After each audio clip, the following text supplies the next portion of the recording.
Indonesia frequently seems to be at the center of international controversy because of internal, political, religious, or ethnic disputes. But one of its more recent problems, and one which is getting worse, is that of people smuggling. Because of its location, Indonesia is a transit point for Asians trying illegally to enter Australia. Many of them come from Afghanistan through Pakistan and say they had little difficulty plotting their escape. When I decide I want to go from here, I send my all properties, a lot of things, and when I see that I have $5,000 and $6,000, I come to Peshawar. And in Peshawar I meet some smugglers. Openly, you can find smuggler easily. There are also many Iraqis who have become stranded in Indonesia while waiting to get into Australia, legally or otherwise. Some have already tried sailing in, but returned because of problems, or they've been turned back by the Australians. There are great dangers in what they do, but the migrants believe the journey is worthwhile compared to life back home under Saddam Hussein. Many illegal migrants are seeking better material rewards, but that's not normally the case with Iraqis or Afghans. Mohammed Khalifa, not his real name, was on a vessel turned back to Indonesia by the Australians, and he now waits to hear if he's been granted official refugee status. Most of the Iraqis have a political reasons, most of them, because politics in Iraq is involved in everything, in the daily life of everyone, You are in danger in any time. Slip of tongue may be costing your life. Politics and economics aside, other reasons for fleeing home include wars and natural disasters. But developed countries generally maintain tight controls on legal immigration. So, in the past few years, people smuggling syndicates have enjoyed rich pickings. It's a big, sophisticated business with little sympathy for any clients who perhaps fall by the wayside. Clearly, they do have resources. We know they've made a lot of money when you multiply the number of people times the $4,000 or $8,000 per head. This is big money. This is good business. Other than that, what's surprising, I think also what's surprising is what total disregard they have for the safety of their passengers. Afghans usually take the traditional route out of their country through Peshawar in Pakistan. Huge refugee camps sprawled around the city provide a constant source of potential customers for the smugglers.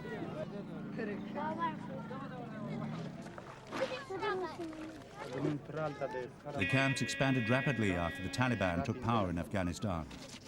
But although there are plenty of people here looking for a better life at home or abroad, getting away illegally is expensive. The United Nations High Commissioner for Refugees does what it can, but resources are limited.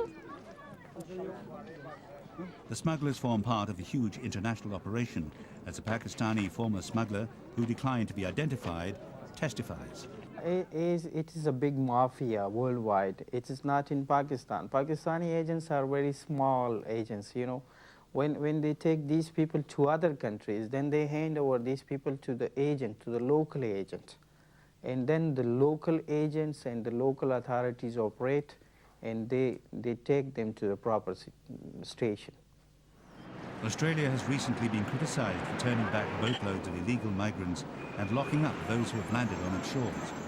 Canberra argues that it has always welcomed selected legal migrants. Australia's Immigration Service and the UNHCR work constantly to process applicants deserving help.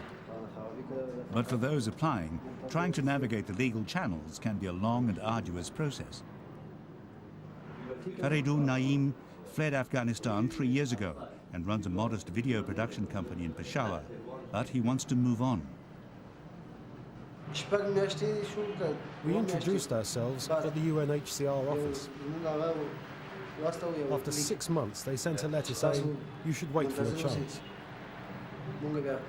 But in the meantime, US bombing started in Afghanistan. I still have no information on what the procedure is, whether it's going on or whether they stopped it.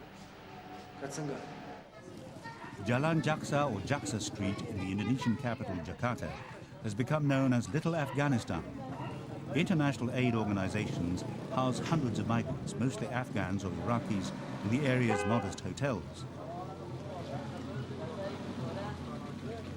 Most are illegal migrants who are heading for Australia, but for a variety of reasons ended up in Indonesia, where they're effectively stranded. 17-year-old Iqbal Qusimi has plenty of time but little else. Some of the migrants have applied for official refugee status, which could be the key to a better life in Australia. They say there's been a lot of ignorance back in Afghanistan about the rest of the world, but word gets around of the potential riches and wonderful lifestyle to be had overseas in places like Australia. Whenever there is any rumor, the people are following and accept that.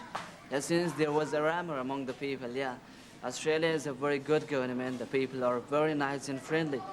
They accept Afghanis as refugees and they give nationality. Okay, the people all trying to come here because they are really fed up with their life, and some of them, they have really serious problem. They cannot stay in Pakistan as well because there is risk. Iqbal Qusimi was among 130 people on board a smuggler ship bound for Australia when the engine broke down. The vessel drifted for days and was eventually washed back up on Indonesia's shore. It was a traumatic time.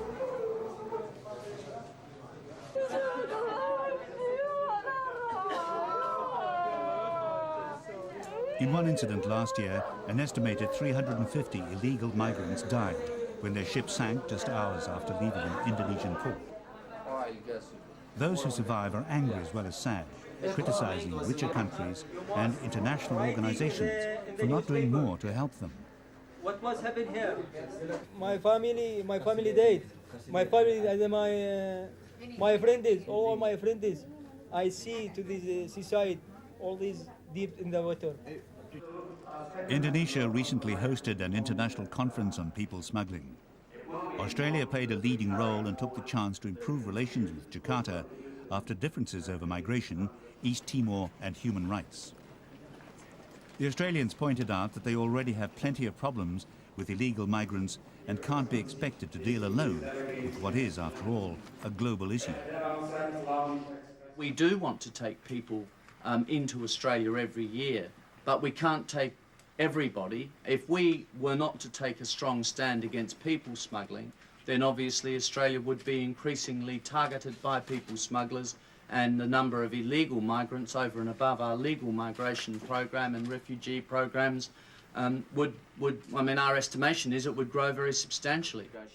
Indonesia also sees itself as a victim of people smuggling, not a villain. Jakarta wanted to focus international attention, hence the conference. We have recognized the growing reality that the issue of people smuggling, trafficking in persons and related transnational crime is a global problem. Hence, there is a firm agreement among the participating countries that it takes a collective undertaking among countries and relevant international organizations to effectively address the issues concerned. People smuggling is a crime that too often kills the client while putting money in criminals' pockets. If the richer countries want to keep immigrant numbers down, they need to help people stay where they are. That will take more money and more effort, but the Indonesia conference was at least a start.